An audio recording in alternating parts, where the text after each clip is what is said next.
As the principal, I hear students are tired in school. What time did you go to bed? And come to find out that they are on FaceTime with a friend all night long or playing video games online all night long. And sometimes it's hard because you don't always want to be the bad guy. And I think just remember that parents are their child's first teacher. They're with me for 7 hours a day. That means they're with you for twice that amount of time. And just modeling how you expect them to be. If you want them to be present during a meal, then you yourself need to be present as well and not being on your device.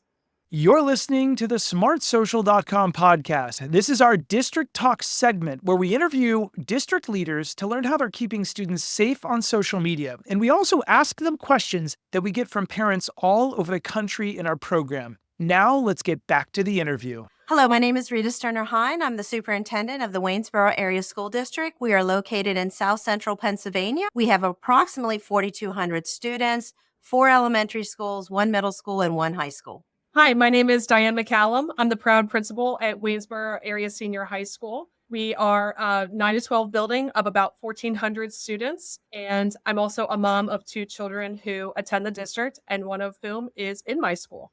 Hello to both of you and to all of our viewers. I'm so excited to have all of you here today. We have some absolute experts here today, and our number one goal is to talk about how we can keep kids safe on these devices that they all have so they can be successful in school, at your home, and then someday shine online after the age of 16, maybe 17 years old, so they can get that dream career, dream job, and everything else. I'm Josh Oakes, the founder of smartsocial.com, and this is what we call our Superintendent Spotlight, addressing parental questions that many of you have and highlighting these amazing district leader insights that we have on the latest social media safety issues. Today, we've got a principal as well. We love principals. We love superintendents. Mostly we love parents because we all are here to partner and help kids be safe. So let's go ahead and dive into something first. Principal, I want to hear from you first. This is a parent participation question. You are a small town mayor working so hard to keep all the kids happy and everybody happy.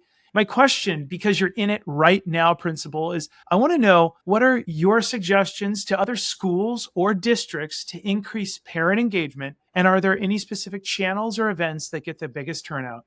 So I would encourage other districts to keep in mind that parents want to be involved in their child's school. And I don't think that ends with the child's age. So what we do is a lot of communication at the high school level. I send a newsletter to our families and to our students about once a month. And a large amount of that content is actually generated by students. Articles are written by our journalism class, student council, etc. And using our website and our social media channels, I try to do my best to just promote the really awesome things our students are doing, whether it be accomplishments in a club or even community things that are not affiliated with the school, but it's our students who are doing them. And then just thinking about district events that will involve the community. One of our favorite events is a fall athlete recognition night, and the admin are in the concession stand and we are passing out free hot dogs. So it might seem a little silly. It doesn't cost us a lot of money, but it's a great event and it brings out a lot of our students as well as the youth that will eventually become our high school students and participate in our sports. We do something similar with music, and that'll be coming up for us soon, where we will have musicians from elementary, middle school, and high school all performing one concert here in our building. Incredible. And you're getting the staff involved. So they're talking to parents, listening to kids. Terrific ideas. All right, my next question. Superintendent, I want to hear from you about shining online. Now, this is our motto here at Smart Social. It's one of our missions that someday kids are safe, successful, learn how to be resilient. They make wonderful, positive little mistakes while they're in a safe zone of middle school and high school and at home, so that someday they're branding themselves in a positive way with positive behaviors. Now, my question for you is, what advice do you have for parents in the community and nationwide, and also students, to help students use social media in a positive way to brand themselves in a good way online? So one of our pillars in our journey to first choice is the career focus. So recognizing that anything a child does could possibly impact them for their entire lifetime. We talk about the importance of making smart choices on social media and making sure that they recognize that they're essentially creating a resume that could follow them post graduation. Parents also very much need to have an awareness of what their children are doing online, what they're posting, from even exchanges of text messages, photographs. All those are instrumental in building, for lack of a better word, a electronic resume of a child that may or may not be viewed by a future employer. Yeah, so well said. And parents, if you're worried about this, I've been to 29 states, spoken to 250,000 kids, teaching them how to Google themselves. What? So one of the pro tips for any of you that are worried, like, what do I do online? Do I have to buy an app that tracks my kids? No, no, no. Very simple first step. I've been on the news for this. It lasts forever. Simply go to Google and search for your kid's name. Search for Josh Oakes, if my parents were to do it for me, plus the city name or plus the school name. See what comes up, and you'll start to see what's your kid's digital resume looking like right now.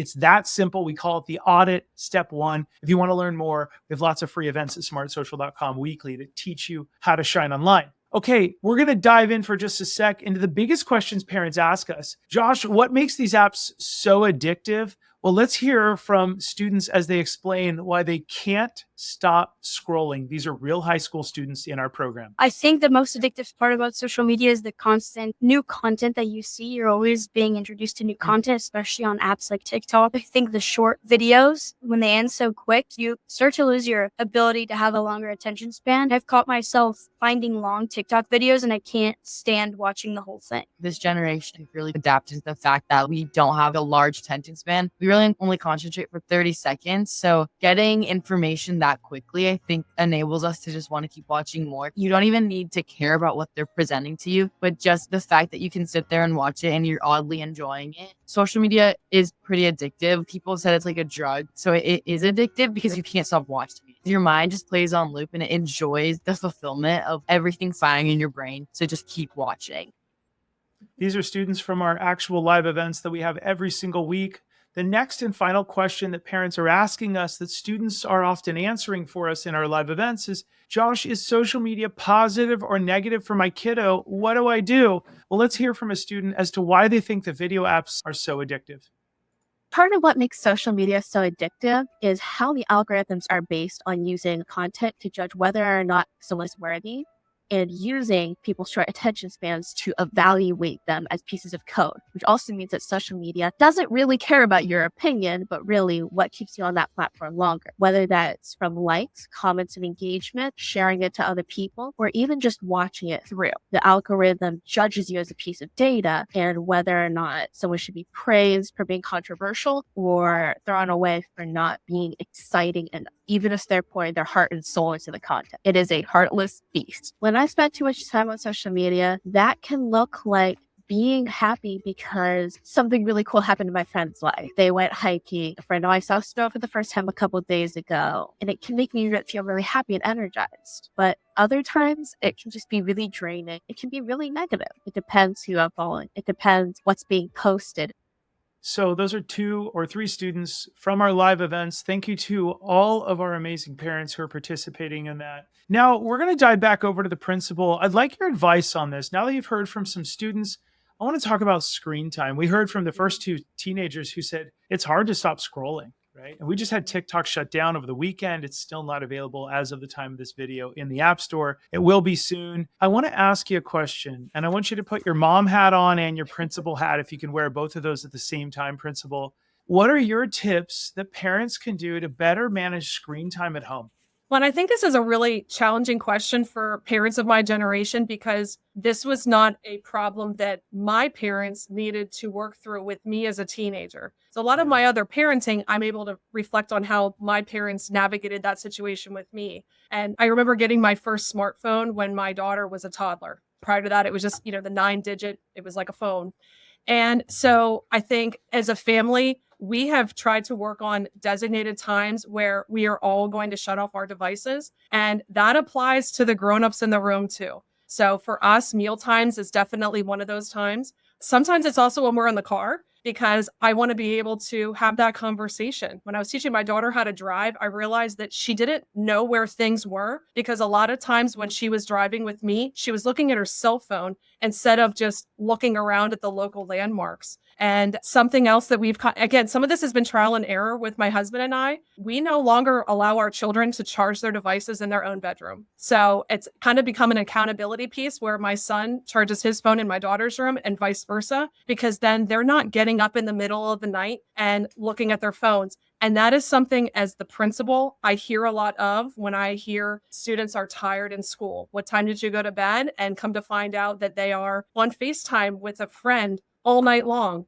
or playing video games online all night long. And sometimes it's hard because you don't always want to be the bad guy, but taking away the remote control, taking away the controller for a device and putting in your bedroom so that the child doesn't have access to it during the evening when they should be sleeping. And I think just remember that parents are their child's first teacher. They're with me for 7 hours a day. That means they're with you for twice that amount of time. And just modeling how you expect them to be. If you want them to be present during a meal, then you yourself need to be present as well and not being on your device. What a great tip. We at Smart Social, we relate screen time to two things: positive driving behaviors, because you're going to give them this car and you got to teach them how to use it first. And the car being a smartphone when you're ready for them. You don't just give it to them and say, run crazy. You have rules because it can hurt them or another person. The second one is we often look at it like sugar or ice cream. If you just leave a gallon of ice cream next to a kid's bed at night when they're sleeping, they're not going to know how not to stop eating it. And that being, I'm addicted to ice cream. I'm just going to tell everybody on the pod right now. They've heard me say this. I love frozen yogurt, but I have portion control because I know that I'll just eat the whole thing, the whole machine, if I had that in my house or next to my bed. So absolutely, amen to what you just said. How do we get the device out of the kids' thing so that we have boundaries, right? Tough parenting is another thing you hinted at. Absolutely great thing. We as Smart Social are always reminding parents, if your kids absolutely despise you once a month because you took a device away and you limited their screen time, then we are rooting for you. You are a great parent if you're reducing their screen time a little bit. The next thing I want to bring up for everybody is I want to give a quick shout out and a thank you to our dozens of school districts nationwide who are our partners. I want to remind you, you're getting weekly live parent events and replays that are world class. All of our experts are in the program, and also our army of research parents nationwide that work at Smart Social are creating the 50 plus late breaking events. We have teens in the program. You just saw that. You saw the first set of teens. They were across a few of our events. And then also premium parent newsletter. Once they're in our live events, all of your parents get access to our newsletter, which is just world class. Here's how principals should feel after these live events. Again, we believe in 10 times the engagement for parents. Josh, before we met you, we had 50 social media incidents per year last year. Now we're down to 5 incidents. And I have more time to be a school principal again. That's our dream. We love you principals out there. We love you parents, superintendents, everybody in between. And then Deron Wilson, the 50 plus live events give our community 10 times the engagement because they have a chance to join on their phone without software on a date and time that works with their schedule. There's a replay. There's even a gift card in it for the parents if they follow all the little things and participate. And then superintendents, we love you as well. The dashboard gives me parent engagement data to share with my board and my district leadership team. Absolutely. Here's our secret. School districts, as you know, all of our partners every month are just jam-packed with incredible events. Shining Online in January, Avoiding Strangers and Dangerous Situations Online in February. Confident and Resilient Kiddos in a Digital World is March. Video games get big in the summer, so we hit them off in April. Pros and cons and dangers of video games. Impact of screen time. The principal brought up a really interesting point. How do we stop the arguments with kids when we give them the phones and we notice that all of a sudden they're on them too much? We have optimizing parental controls in December, but we have replays of that. School districts, don't forget that we have a big document that is an agreement that parents print out, give to their kids. They work together. It's got about 20 to 40 questions that they can modify for their family, and it stops all the arguments in their place right there. If you can invest an hour and save from heartache, we guarantee that'll happen if you just give us an hour. All right, we are back to the program.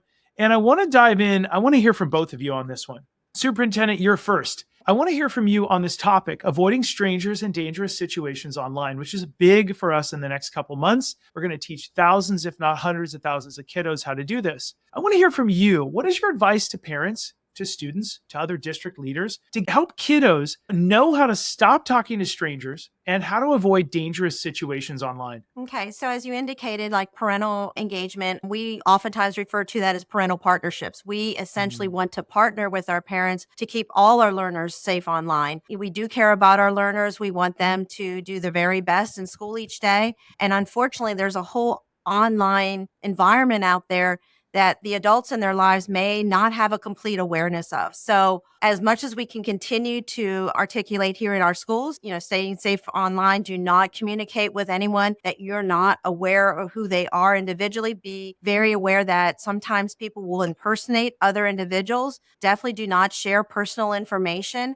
I think as a district, we do an excellent job at monitoring the devices we do issue, our district issued devices. But unfortunately, students oftentimes have their own personal devices, and that's an additional challenge. Oftentimes, parents will look to us as a school district, like, how can you help us? And so by providing that information, not only to the parent, but having sessions in school to warn our students about the potential dangers of online predators and recognizing essentially if that happens to them as an individual, that they need to seek out a trusted adult and make sure that they have an awareness that something has happened to them or they're being communicated with online and they have some concerns about that. We always tell our students, or at least I've articulated, like we talk about, book bans, and books are, maybe potentially damaging to a child, but I will continue to say that the most dangerous item a parent can put in a child's hand is a cell phone, not a book. Yeah, so true. Principal, let's hear from you on this as well. What is your advice to parents and students to avoid talking to strangers or identifying a stranger and avoiding dangerous situations that could happen online? Well, and if I can kind of piggyback off of what Dr. Sternerheim was sharing, one of the things I highly recommend parents do, and I would start this at a very early age, there's going to be a time where your child needs to tell you something, but they're not comfortable telling you because they're afraid of how you're going to react. So identifying 3 trusted adults who are not your parents, that if something was hard or scary, or you didn't know what to do and you didn't feel comfortable telling your parent, you could talk to them about. So that's something in our family that we revisit, like back to school night. Just, hey, these were the people you identified last year. Are these still your people? Just so that you as a parent know that there are other adults in your corner. And I'm very proud in our district that I know students would be choosing our staff if they ever felt like they needed to share something with an adult.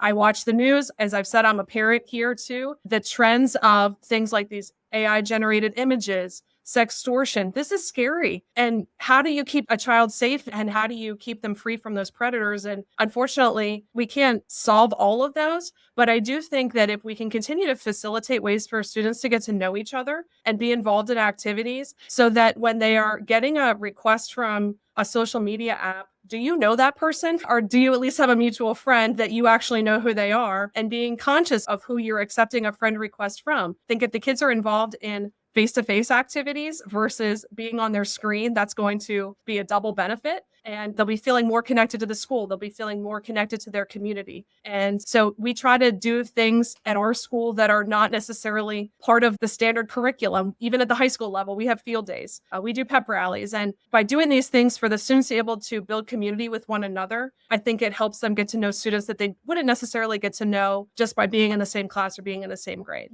Yeah, very well said. Those are some great tips. Superintendent, I want to get some insight from you on social media incidents. I'd love for you to share with us maybe what trends you're seeing as well. And one of the biggest questions is, what is your advice to other schools and or districts to best get ahead of any possible incidents that might happen off campus that could become a problem on campus? Or have you seen any incidents that might be happening in the community or nationwide that are causing very real problems on campus?